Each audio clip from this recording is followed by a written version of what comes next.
So let's start talking about how like faith and finances kind of mix together, or how you think they mix together. Because I think, because I do talk about that on the podcast all the time. Like one of the biggest things that we talk about, that is generosity, that whatever we do, anything, it's not just for us, it's so we can help the other people around us. And we talk about just me, like just like you, I'm a Christian as well. And so we talk about that a lot on the podcast, on some videos. And so I just want to talk to you to talk through the idea of faith and finances, and how you see that being interlinked, and why it's important to keep that link together. Yeah, I feel like a lot of people are turned away from the church because they feel like the church is there to just ask for money and to provide a certain lifestyle for people that work for the church. But I just feel like it's so much bigger than that, and it's to see it in a big picture is to see like, this is how much money I make, and I could see that as being like, I have these skills and this is how much I'm worth.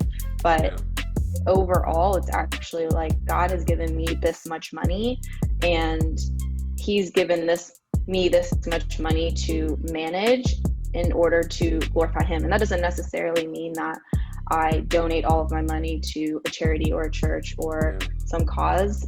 Like, that is important, but it's also like having Chipotle with a friend and like talking about like what you're going through, what struggles you're going through, how you can rejoice together, how you can weep together. Like, that is also ultimately glorifying to God. And I think seeing it in a way of like, I want to manage my money in a way that glorifies God helps me, because it relieves me of the pressure of knowing that like my money isn't meant to be hoarded for me, and it's not like, God ultimately is going to take care of me. Like God talks about in the New Testament, he talks about how God provides for the birds, and why would he not provide for humans too?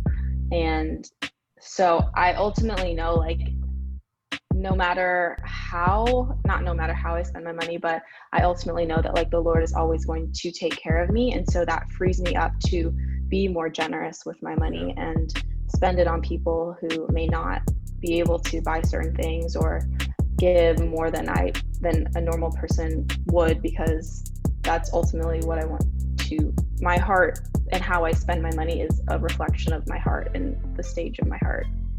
That's awesome.